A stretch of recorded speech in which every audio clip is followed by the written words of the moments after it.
আসসালামু আলাইকুম প্রিয় শিক্ষার্থী বন্ধুরা, আশা করি সবাই ভালো আছেন। তো আজকের আমাদের আলোচনার বিষয় হচ্ছে টেন্স। টেন্স কি? কাল, মানে কি ইংলিশের প্রাণ। হ্যাঁ প্রিয় শিক্ষার্থী বন্ধুরা, এটা সত্যি কথা। টেন্স সত্যি ইংলিশের প্রাণ। টেন্স ছাড়া কোনো ইংলিশ গ্রামার আপনি সঠিকভাবে সম্পন্ন করতে পারবেন না। তো টেন্স অতি গুরুত্বপূর্ণ, ইংলিশের প্রাণ বলা হয় এই জন্যই। মানুষের যেমন হার্ট না থাকলে মানুষ বাঁচতে পারে না, তেমনি ইংলিশের টেন্স ছাড়া ইংলিশ চলতে পারে না। তো আজকে আমি আপনাদের সাথে টেন্সের ডিটেলস আলোচনা করব এবং খুব সহজে কিভাবে টেন্স শেখা যায় সেটা নিয়ে আমরা দেখব। তো যাই হোক, এত কথা না বলে চলুন শুরু করা যাক।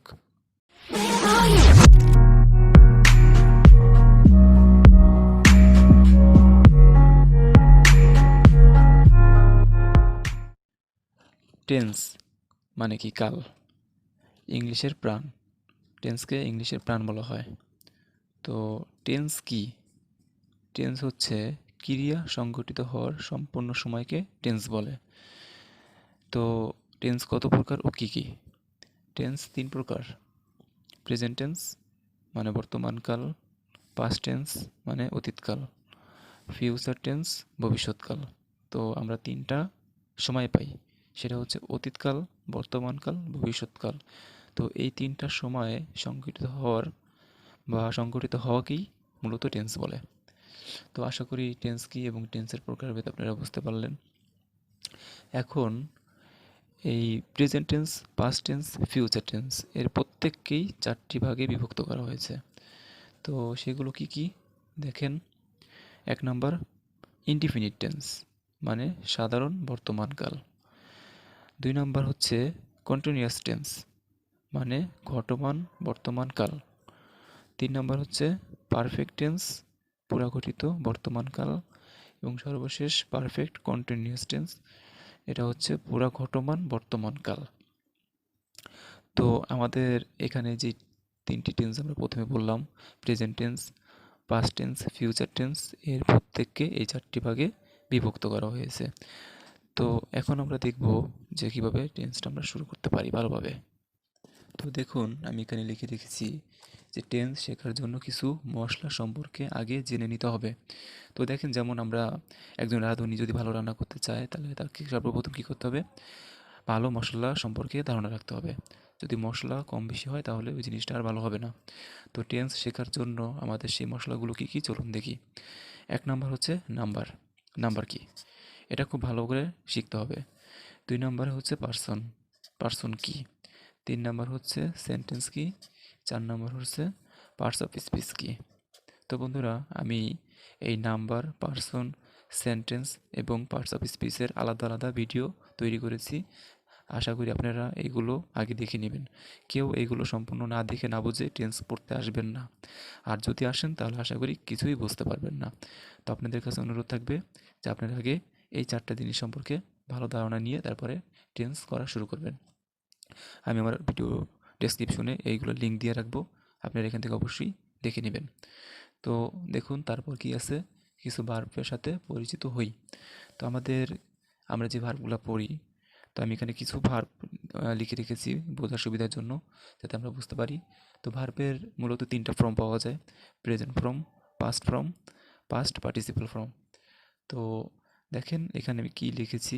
ইট মানে খাওয়া, কল মানে ঢাকা, প্লে মানে খেলা। তো এরকম দেখেন, এগুলো আমরা সবাই মোটামুটি জানি। তো আশা করি এগুলো বুঝতে পারবেন। Verb one, verb two, verb three বলে থাকি আমরা।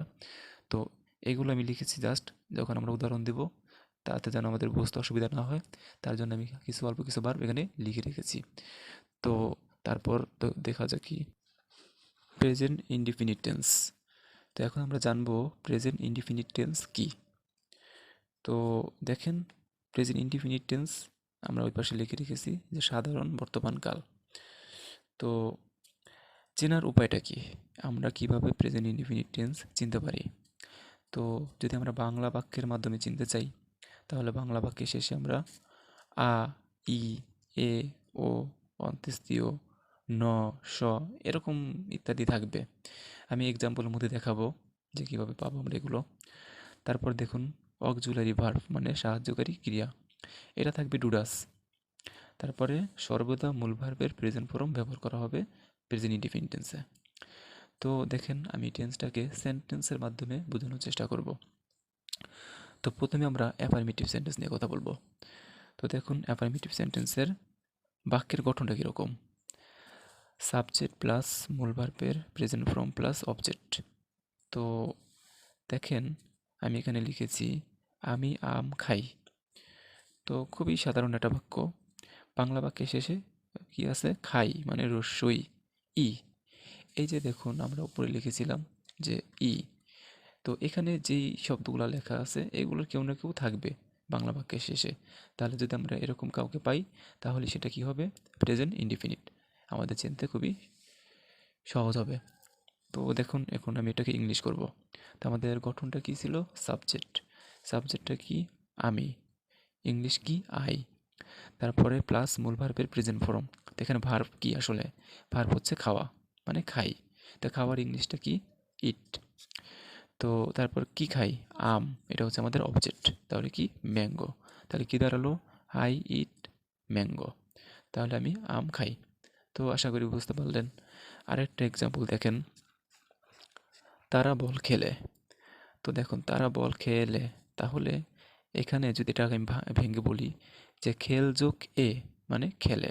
তো এখানে দেখেন আমাদের এ ছিল কি না, অবশ্যই ছিল যে এ। তো এটা কি, প্রেজেন্ট ইনডিফিনিট। তো এখন এটার ইংলিশ যদি করি তাহলে কি আসবে, সাবজেক্ট কি, দে। তারপরে ভার্ব কি, খেলা। খেলার ইংলিশটা কি, প্লে। তারপর সর্বশেষ কি, বল মানে অবজেক্ট। আমি বলের ইংলিশ বলই লিখলাম। তো দেখেন দে প্লে বল, তারা বল খেলে। তো আশা করি আপনারা প্রেজেন্ট ইনডিফিনিট টেন্সের অ্যাফার্মেটিভ সেন্টেন্সটা বুঝতে পারলেন। এখন এখানে দেখুন আমি ফার্স্ট পারসন এবং থার্ড পারসন দিয়ে দুটা সেন্টেন্স বোঝালাম। এখন আমরা জানি যে প্রেজেন্ট ইনডিফিনিট টেন্সের অ্যাফার্মেটিভ সেন্টেন্সের মূল ভার্বের সাথে এস বা ইএস যুক্ত করতে হয়। তো কখন সেটা যুক্ত করব আমরা, নোট। চারটি কারণে মূল ভার্বের সাথে এস বা ইএস যুক্ত হয়। দেখেন চারটি কারণ কি। প্রথমত প্রেজেন্ট ইনডিফিনিট টেন্স হতে হবে। 2 নাম্বার হচ্ছে অ্যাফার্মেটিভ সেন্টেন্স হতে হবে। 3 নাম্বার হচ্ছে সাবজেক্ট পদটি কি হতে হবে, থার্ড পারসন হতে হবে। 4 নাম্বার সাবজেক্ট পদটি সিঙ্গুলার নাম্বার হতে হবে। তো এই যে চারটা কারণ, এই চারটা কারণ যদি আমরা একটা সেন্টেন্সের মধ্যে খুঁজে পাই তাহলে আমরা সেই সেন্টেন্সের মূল ভার্বের সাথে এস অথবা ইএস যুক্ত করব। তো দেখুন আমি পাশে এক্সাম্পল লিখে রেখেছি, দেখাচ্ছি। দেখুন এখানে লেখা আছে হি গোজ টু স্কুল, মানে সে স্কুলে যায়। তো দেখুন বাংলা বাক্যের শেষে কি, অন্তস্থয়। তো আমরা বলেছিলাম যে এগুলো থাকলে কি হয়, প্রেজেন্ট ইনডিফিনিট। তো এখন আমরা যেই শর্ত, দেখেন আমাদের এখানের ভার্ব হচ্ছে গো, তার সাথে যুক্ত হয়েছে আমাদের ইএস। তো আমরা যে এস বা ইএস যুক্ত করব, তো দেখি এটার মধ্যে যথাযথ কারণ আছে কি না। তো প্রথমে আমি এই বাংলা বাক্য দেখে বুঝতে পারলাম এটা প্রেজেন্ট ইনডিফিনিট। আর সেন্টেন্স আছে কি, এটা অ্যাফার্মেটিভ সেন্টেন্স। তো আমরা এর আগে সেন্টেন্সের ভিডিওতে বলেছি যে সেন্টেন্সের প্রকারভেদ কী কী, কোন সেন্টেন্সটা কীরকম। তো ওইটা দেখলে আপনারা বুঝতে পারবেন যেটা অ্যাফার্মেটিভ সেন্টেন্স। তারপর দেখেন সাবজেক্ট, সাবজেক্টটা কি, থার্ড পারসন। হি কি, থার্ড পারসন। এখন কোন নাম্বার, হি মানে কি, সে মানে একজন, তাহলে অবশ্যই এটা সিঙ্গুলার নাম্বার। তো দেখেন আমাদের চারটা শর্ত এখানে মানতেছে। তাহলে আমরা কি করতে পারি, ভার্বের সাথে এস বাই এস যুক্ত করতে পারি। তাহলে গো এর সাথে আমরা কি যুক্ত করব, ইএস। তাহলে হি গোজ টু স্কুল।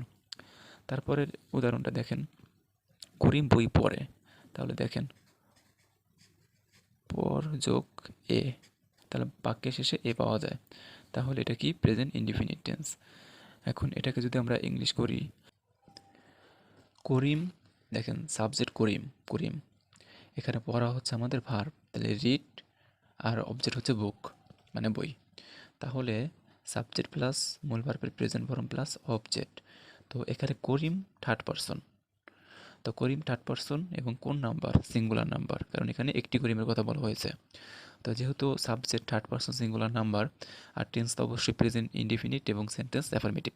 তো এখানেও চারটা শর্ত মানতেছে, তার জন্য আমরা ভার্বের সাথে এস যুক্ত করেছি, কারণ রিটের সাথে এস যুক্ত করতে হয়। তো আশা করি আপনারা এই চারটি কারণ বুঝতে পারলেন। এখন নোট টু, নোট টুতে কী বলা আছে দেখুন, প্রেজেন্ট ইনডিফিনিট টেন্সের অ্যাফার্মেটিভ সেন্টেন্সে ডু অথবা ডাস ঊর্ধ্ব থাকে, মানে এগুলো সরাসরি বসে না, এগুলো পরিবর্তে আমরা এস বাই এস যুক্ত করি। এস বাই এস যুক্ত হওয়ার কারণেই আমাদের ডু আর ডাস ঊর্ধ্ব মানে বাইরে থাকে। তো আশা করি বুঝতে পারলেন। তাহলে এতক্ষণ কথা বললাম প্রেজেন্ট ইনডিফিনিট টেন্সের অ্যাফার্মেটিভ সেন্টেন্স নিয়ে। তো এখন আমরা কথা বলবো নেগেটিভ সেন্টেন্সটা নিয়ে।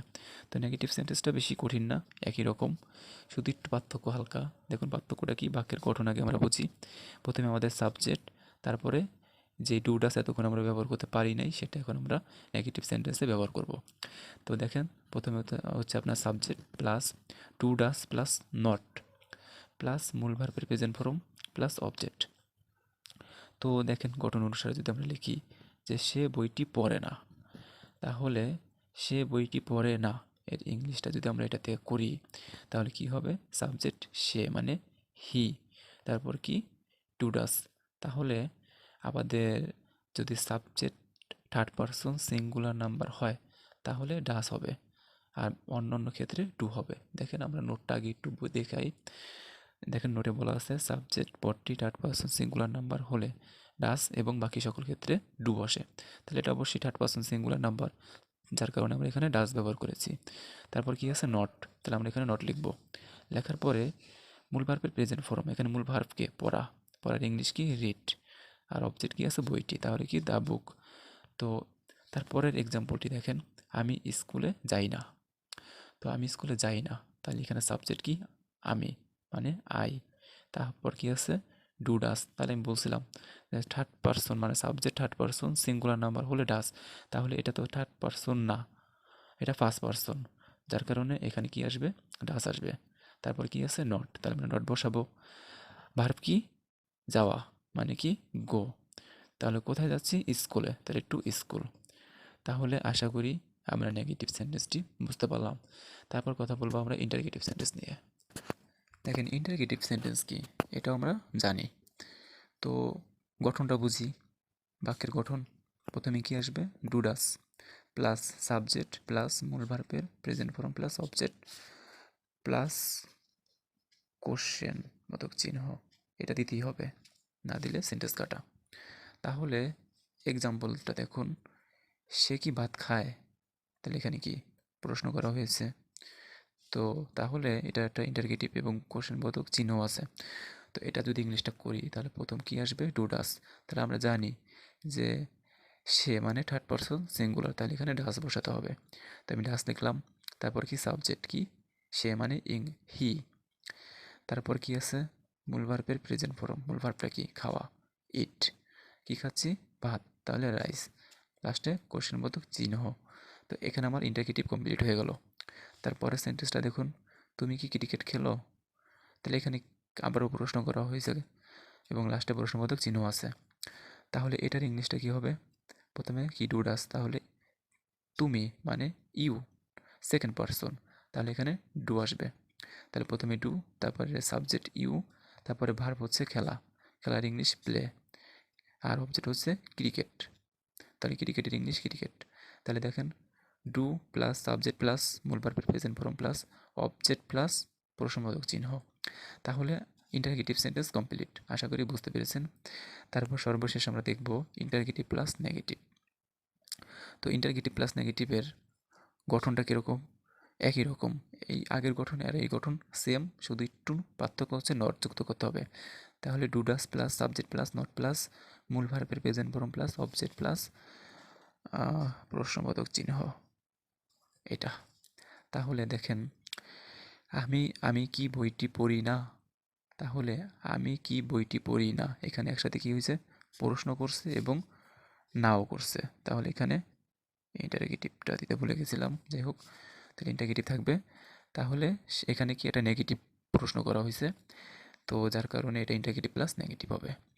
তো এটার ইংলিশ যদি করি গঠন অনুসারে, তো দেখেন প্রথমে আইয়ের সাথে ডু হবে, তারপরে সাবজেক্ট হচ্ছে আপনার আমি মানে আই, তারপর কি আছে নট, আমরা নট বসাবো, তারপরে ভার্ব, তাহলে কি আছে পড়া রিড, কি পড়ি বইটি, তাহলে দেওয়া বুক, লাস্টে প্রশ্নবোধক। আশা করি বুঝতে পারলেন। তারপরের এক্সাম্পল দেখেন, তারা কি আমাকে ডাকে না, তাহলে কি তারা কি ডাকে না, তাহলে নেগেটিভ একটা কোশ্চেন করছে। তো এটার ইংলিশ যদি করি, এটা আপনারাই পারবেন এখন আশা করি, তাহলে কি আসবে তাহারা দে থার্ড পারসন প্লুরাল নাম্বার, যার কারণে এখানে ডাস হবে, দুঃখিত ডু হবে। এবং সাবজেক্ট কি আছে, তাহারা মানে দে। তারপর কি নট, তারপর ঢাকা হচ্ছে আপনার ভার্ব, কি আসবে কল, কাকে ডাকতেছে আমাকে মানে মি। তো এখানে একটা প্রশ্নবোধক, তো এই প্রশ্নবোধক চিহ্নটা না দিলেই সেন্টেন্সটা ভুল। তো যাই হোক, আশা করি বুঝতে পারলেন। তো আমরা আজকে আলোচনা করলাম প্রেজেন্ট ইনডিফিনিট টেন্সের ফুল ডিটেলস। তো আশা করি আপনারা সম্পূর্ণ বুঝতে পেরেছেন। তো যদি আপনাদের কাছে ভিডিওটি ভালো লেগে থাকে তাহলে অবশ্যই এটি লাইক করবেন এবং কমেন্ট করে জানিয়ে দেবেন। আর আপনার যে সকল বন্ধুরা আছে যারা টেন্স সম্পর্কে ভালো জানে না, তাদের কাছে আমার এই ভিডিওটি শেয়ার করে দেবেন, যাতে তারাও টেন্সটি শিখে উপকৃত হতে পারে। ধন্যবাদ।